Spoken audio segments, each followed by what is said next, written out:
Assalamualaikum warahmatullahi wabarakatuh. Waalaikumsalam warahmatullahi wabarakatuh. Selamat sore semuanya. Sore, Ibu.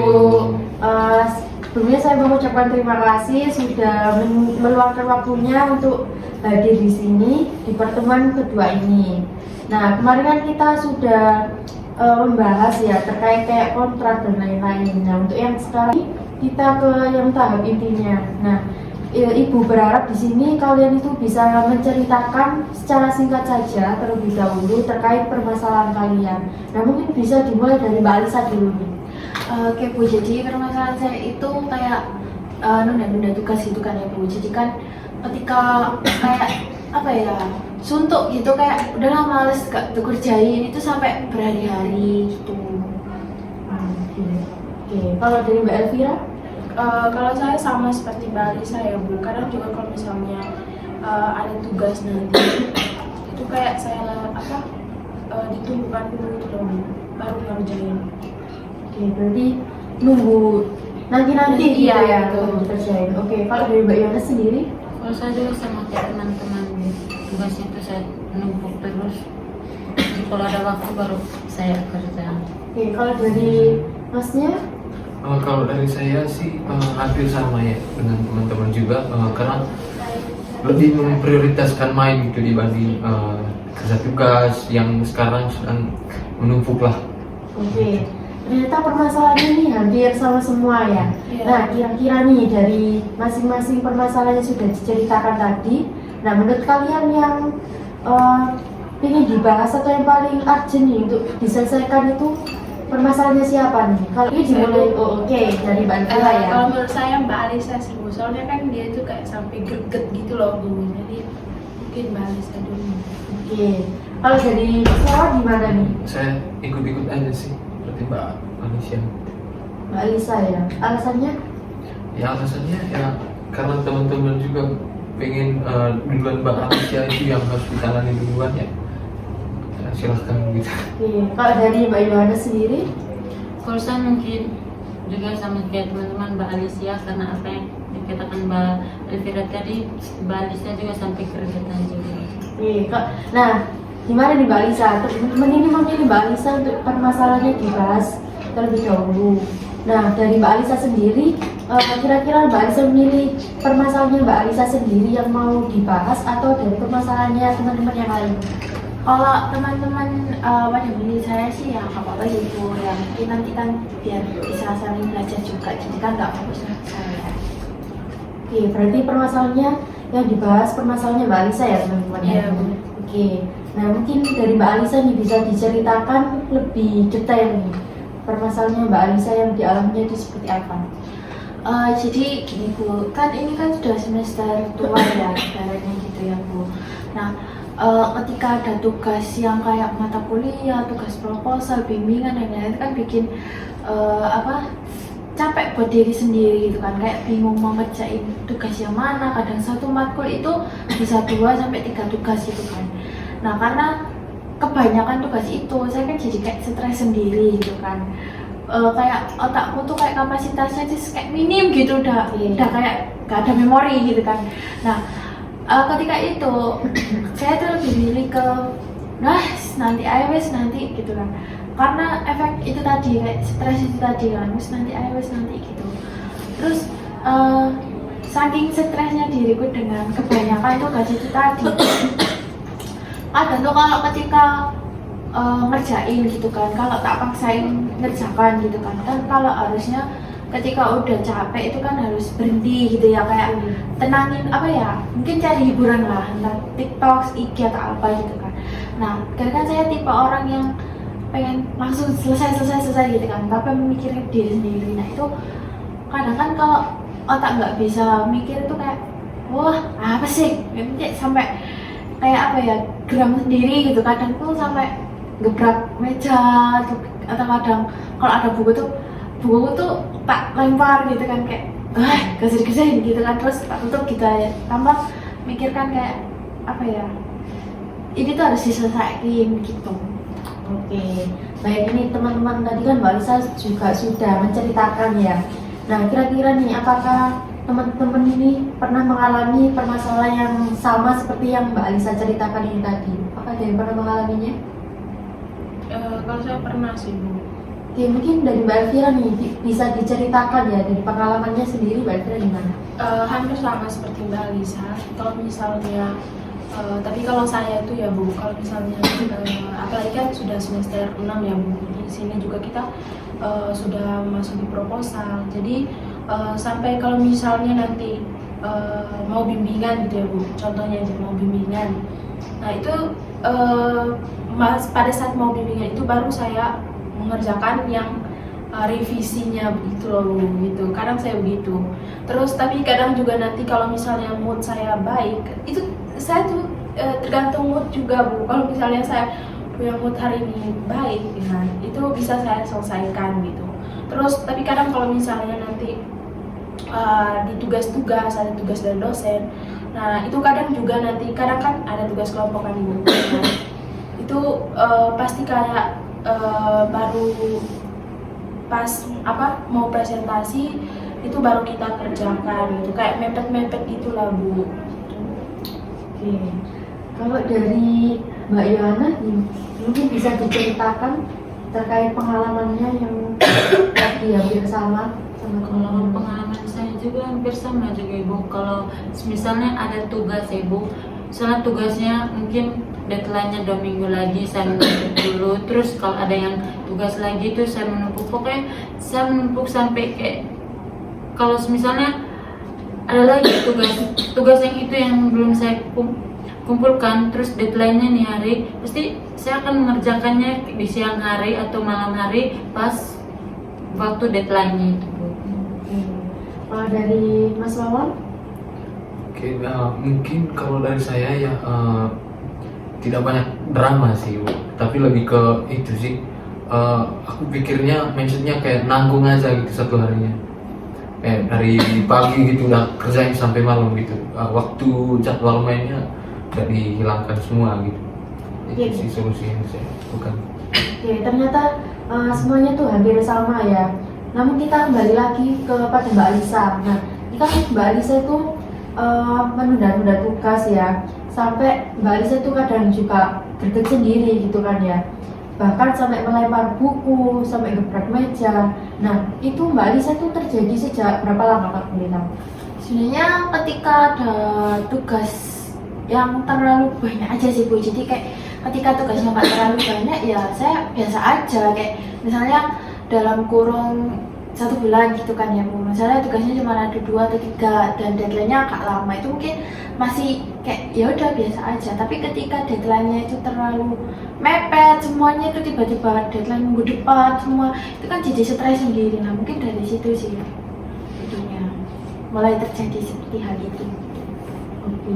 Kalau dari teman-teman yang lain bagaimana? Kalau saya ya Bu, kalau saya di posisi Mbak Alisa kayak gitu, ya mungkin saya stres ya Bu. Apalagi kan mepet banyak tugas juga, kayak sampai pusing mau kerjain mana dulu. Apalagi kan sama-sama deadline juga gitu. Pasti pusing mana yang mau dikerjain dulu gitu. Oke. Kalau dari Mbak Yohana, kalau misalnya Mbak Yohana ada di posisinya seperti kayak Mbak Alisa bagaimana? Kalau kayak saya juga pernah mengalami kayak Mbak Alisa juga. Kadang saya tuh berteriak gitu untuk meluapkan emosi, terus banting-banting barang. Setelah membanting barang itu baru agak kayak tenang pikirannya saya, terus baru melanjutkan kerja tugas. Kalau dari Mas Wawan? Mungkin kalau dari saya sih, setiap orang kan beda-beda itu cara itunya kan. Tapi ya kalau menurut saya sih, dan saya mengerti juga posisi Mbak Alisa pada saat itu kan. Tapi kalau menurut saya sih ya, saya lebih ke darurat sih untuk menjalani konsekuensi itu, untuk mengerjakan secara darurat gitulah tugas-tugas yang telah ditunda-tunda gitu, dan jadwal deadline-nya itu udah mepet gitu ya, kurang lebih gitu sih yang saya lakukan. Oke, balik lagi kepada Mbak Alisa ya. Kan tadi Mbak Alisa tuh kayak sampai ke gebrak meja, blok. Nah, dari orang tua nih, kalau melihat Mbak Alisa seperti itu, bagaimana nih sikapnya? Jadi kalau dari orang tua itu sebenarnya ini sih Bu, apa kayak ketika aku jengkel gitu kan pasti kayak gitu kan. Nah itu orang tua kayak tanya, ngapain sih kamu kayak gitu? Nah kalau capek ya diem gitu, udah ditutup, lanjut besok. Dia kayak gak mendukung gitu sih, karena kan ya mungkin karena negatif ya Bu ya, karena buruk kan, nanti takut ditiru dengan adiknya atau gimana gitu sih. Oke. Cukup menarik juga sih ya. Kalau dari segi teman gimana nih? Kalau misalnya Mbak Alisa biasanya kalau ada di lingkungan kampus itu kan pasti ada teman-teman kan tentunya. Nah, gimana nih responnya terhadap Alisa? Kalau teman-teman sendiri itu ini sih Bu, nggak terlalu apa ya, mereka nggak terlalu kayak apa ya, bilangnya tuh kayak nggak di rumah gitu kan tugas di kampus tuh malah bikin nggak fokus kan, ya pasti sibuk gibahnya daripada ngerjain tugasnya kan gitu ya, jadi kan males gitu kan. Tapi kalau segi teman-teman kayak misalnya kalau di rumah kayak chatan WA gitu, mungkin ya ketika aku chatnya aku males lah ngerjain jengkel, aku lempar ya. Lah teman-teman kayak juga ada yang yo besok aja lo dilanjut gitu, ngapain sih apa kerja kok senengan kayak namari kan masih hari esok gitu, jadi kayak masih diingetin juga sih. Oke. Kalau dari teman-teman nih gimana nih? Kalau misalnya teman-teman juga kalau misalnya ada di kampus nih dengan sikap yang seperti tadi kayak melempar bahkan sampai menggebrak meja, nah gimana nih respon dari teman-teman kalian kayak gimana?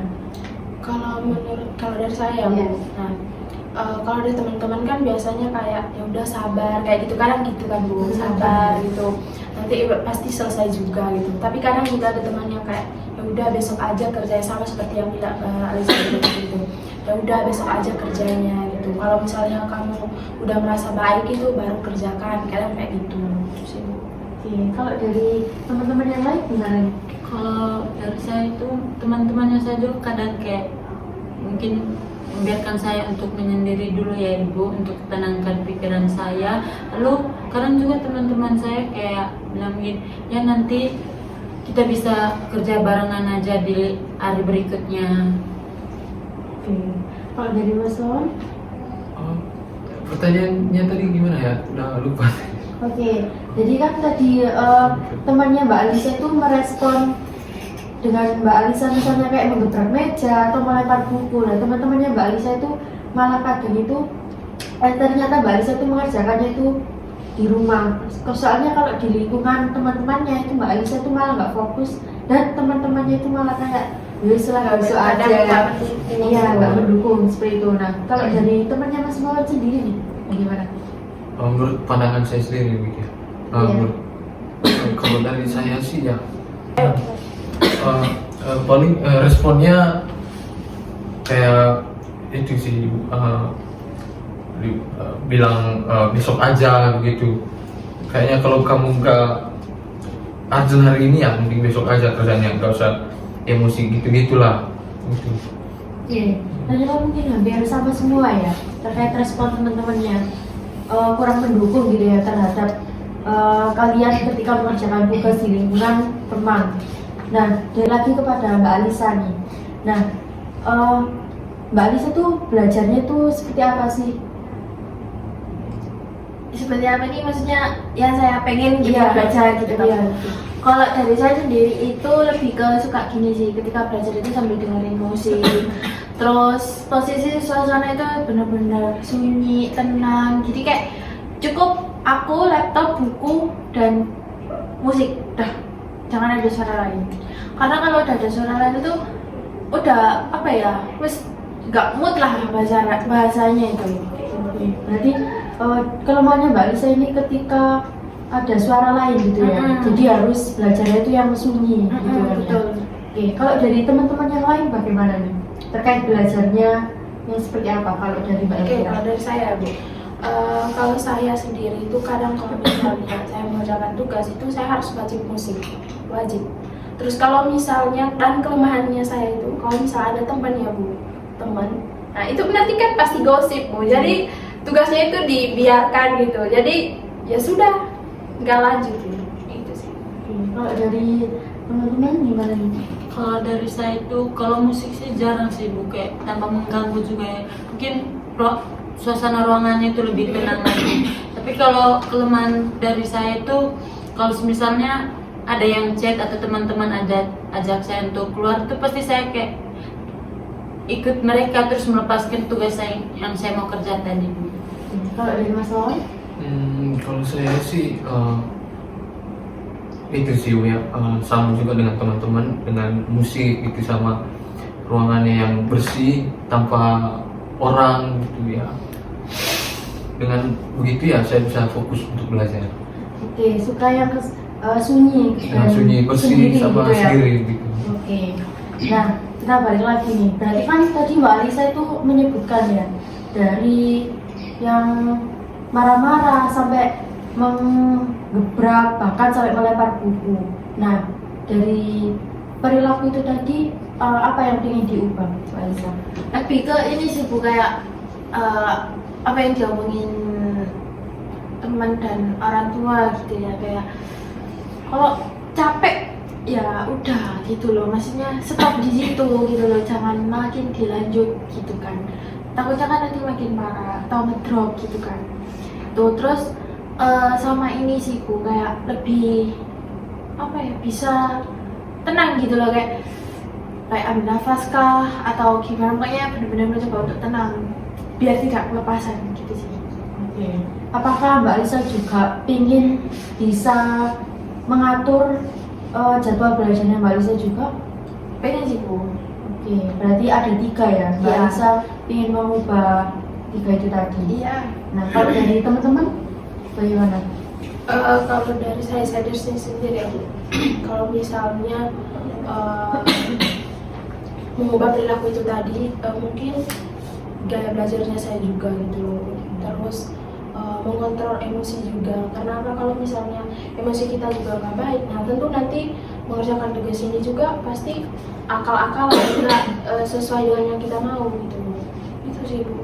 Oke, kalau dari Mbak Yana sama Mas Wawan? Kalau perilaku yang saya ingin ubah itu mungkin ya, saya lebih bisa mengontrol emosi ya Bu. Terus mungkin suasana ruangan yang mau saya untuk menempati kerja tugas itu, mungkin saya ruangannya tuh lebih bersih lagi ya Bu, kayak gitu. Oke, kalau dari Mas Wawan? Kalau dari saya, dari hal yang ingin saya ubah dari gaya belajarnya ya, lebih ke itu sih, untuk menghilangkan pikiran-pikiran ketika di saat misalnya di saat kita mengerjakan tugas, notifikasi dari HP-nya itu bunyi, dan kebiasaan itu yang biasanya membuat saya itu menunda tugas gitu kan. Jadi untuk usaha yang ingin saya lakukan ya lebih ke menghindari untuk kebiasaan-kebiasaan buruk itu, untuk saya bisa fokus gitu untuk mengerjakan tugas. Oke, baik. Kita balik lagi ya kepada Mbak Alisa. Berarti tujuannya di sini yang mau diubah yaitu Mbak Alisa ingin mengubah belajarnya jadi lebih baik lagi gitu ya, bisa manajemen. Kemudian Mbak Alisa bisa mengorganisir ya, dari perbuatannya Mbak Alisa itu tadi lebih ke kayak ke kalem kayak gitu ya menghadapinya. Oke teman-teman, jadi di sini tuh Ibu mempunyai teknik self management. Ada yang pernah mengetahui self management sebelumnya? Belum. Mungkin sekilas sih. Iya. Oke, jadi kayak nggak terlalu detail gitu. apa sih yang kalian tahu Ayu? Kalau kalian tadi mendengar? Ini sih lebih ke gimana caranya kita itu memanage waktu diri kita sendiri. Jadi kayak sekilasnya itu kayak bisa bagi waktu, tapi nggak terlalu apa ya, tahu lah cara bagi waktu yang baik dan benar itu seperti apa. Jadi hanya sekedar tahu manajemen diri sendiri gitu, kayak membagi waktu dengan diri kita. Oke, itu cukup benar juga. Di sini Ibu juga mau menambahkan bahwasannya untuk teknik self management yaitu di mana kalian itu di sini belajar untuk memanajemen waktu dengan baik agar profesional seperti itu ya. Nah, ini tuh contoh lembarannya bisa dibaca. Jadi self management di sini ada tujuan. Jadi yang pertama itu ada tujuan utama nih teman-teman. Kalau tujuan utamanya Mbak Alisa tadi ingin lebih ke bisa mengontrol diri aja sih, bukan tadi kan apa kayak gebrak-gebrak meja, jadi mungkin lebih tenang kayak, terus juga bisa lebih ini apa belajarnya lebih konsisten lah gitu. Oke, kalau tujuan jangka pendek nih yang ingin dicapai Mbak Alisa ini apa nih? Tujuan jangka pendek itu yang seperti apa itu? Tujuan jangka pendek itu kayak misalnya Mbak Alisa itu kayak melakukan tadi belajar ya, sering menerima tugas. Nah, jangka pendek itu seperti kayak, oh aku habis ini tuh mau mengerjakan ini harus selesai tanggal ini dan deadline ini, sebelum ini aku harus sudah selesai, seperti itu. Oh, kalau dari itu sih tujuan pendek ya, tujuan pendeknya itu lebih ke kayak misalnya ada kedudukan gitu ya, lebih satu dulu dikerjakan nanti baru dikerjakan lagi, jadi kayak biar nggak fokusnya tuh lagi ngerjain matkul A kepikirannya matkul B gitu sih. Oke, gimana nih teman-teman terkait jawabannya Mbak Alisa untuk planning jangka pendeknya? Mungkin dari teman-teman punya saran atau pendapat terkait yang dibicarakan Mbak Alisa ini tadi. Oke, kalau dari saya sendiri ya Bu, nah mungkin dari planningnya tadi sudah cukup baik juga, terus mungkin bisa ditambahi ya Mbak Lisa, kayak bisa mengontrol emosi juga, karena itu juga kan berpengaruh kepada cara apa belajarnya kita, terus manajemen dirinya kita juga gitu sih. Oke, kalau dari teman-teman lain apakah mempunyai tanggapan yang lain terkait jawabannya Mbak Alisa tadi? Kalau saya sih setuju sama pendapatnya Mbak Elvira, karena Setuju. untuk mengontrol emosi itu sangat bagus. Juga penting juga ya untuk Mbak Alisa. Oke, kalau dari Mas Wawan? Saya sepakat juga sih dengan plannya, tapi untuk saran saya sih lebih Mbak Alisa itu lebih konsisten dan komitmen lagi. Oke, gimana nih Mbak Alisa terkait tanggapan dan saran dari teman-teman terhadap Mbak Alisa? Mungkin saya juga kan harus bisa dicoba tapi bisa juga tidak dicoba, jadi kayak apa ya, kalau betul semampunya, sekiranya aku bosen dengan apa yang aku inginkan, mungkin bisa dicoba dari sarannya dari Mbak Elvira, sarannya dari Mbak Yohana, ataupun sarannya dari Mas Wawan. Tapi ketika kayak merasa bahwa mungkin kurang cocok gitu ya kita bertiga dengan saya gitu kan, ya mungkin bisa kayak di mix, mungkin saya dengan Mbak Elvira, tujuan Mbak Elvira atau tujuan dari mereka, jadi mungkin bisa lebih balance lagi, jadi biar kita kayak gini loh, seperti ini loh, kayak gitu sih. Oke, kemudian ini ada tujuan jangka panjang nih teman-teman. Jadi tujuan jangka panjang itu apa sih yang ingin kalian inginkan untuk dalam waktu jangka panjang, buat target jangka panjang ke depannya, seperti itu. Kalau dari Mbak Lisa sendiri? Kalau dari jangka panjangnya sih otomatis ya ini sih Bu, karena kita di jangka pendek itu tadi mungkin sudah terbiasa gitu kan ya, sudah bisa mengontrol diri, terus juga sudah paham lah gimana cara kita manage waktu gitu kan. Otomatis nanti kan kedepannya kita kan akan mengikuti alur dari, karena terbiasa di tujuan pendek ini tadi kayak gitu sih Bu. Jadi ngikutin aja alur karena terbiasa dengan tujuan yang pendek gitu. Oke, kalau dari teman-teman bagaimana? Kalau dari saya ya Bu, kalau dari saya sendiri ya, menurut saya udah pas apa yang Mbak Alisa bilang, karena yang kita sudah buat itu mungkin itu bisa dilakukan ke depannya gitu, sampai kapanpun gitu lah. Oke, kalau dari teman-teman yang lain, apakah ada tambahan saran terhadap Mbak Alisa? Kalau saya sih sepakat juga sama Mbak Elvira. Kalau saya ya seperti yang saya katakan tadi ya, lebih konsisten gitu, untuk tujuan-tujuan dari Mbak Alisa itu bisa tercapai dan membuat Mbak Alisa juga bahagia gitu. Oke, nah di sini tuh juga ada evaluasi perilaku nih teman-teman. Jadi di sini tuh kita nanti mengevaluasi perilaku kita. Jadi yang pertama itu perilaku yang ingin diubah. Jadi teman-teman nanti itu di sini bisa menuliskan perilaku atau kebiasaan yang ingin diubah atau ingin diperbaiki. Jadi nanti teman-teman ini tulis dari yang negatif tadi seperti menggebrak-gebrakan itu ingin mengubahnya itu mau seperti apa, seperti itu. Sampai sini apakah teman-teman memahaminya? Iya. Oke, kemudian yaitu yang kedua itu penyebab atau pemicu perilaku negatif nih. Jadi teman-teman itu bisa menuliskan apa saja situasi atau faktor yang memicu perilaku itu tadi. Misalnya kalian tadi marah-marah. Nah, penyebabnya itu karena apa sih? Karena tugas yang terlalu banyak ini tadi kah, atau dari lingkungan, dari teman mungkin. Nah, itu bisa kalian tulis di situ. Kemudian di sini ada perilaku positif yang ingin ditingkatkan. Jadi teman-teman di sini bisa menuliskan perilaku atau kebiasaan positif yang ingin ditingkatkan. Misalnya kan tadi ada juga yang menyalurkan di hobi-hobi seperti kayak novel, atau mungkin di YouTube cari di YouTube lihat kayak trik-trik atau yang lain yang bermanfaat lah buat kita, seperti itu. Nah, kemudian yang di C ini ada rencana perubahan perilaku nih teman-teman. Jadi yang pertama itu langkah-langkah untuk mengubah perilaku. Nah, di sini teman-teman bisa menuliskan langkah konkret apa sih yang akan kalian lakukan untuk mengubah perilaku yang tidak diinginkan. Jadi kan itu tadi kan perilaku yang tidak diinginkan ya, karena itu tadi kan mungkin spontan karena emosi juga. Nah, di situ kalian bisa menuliskan langkah-langkahnya seperti apa.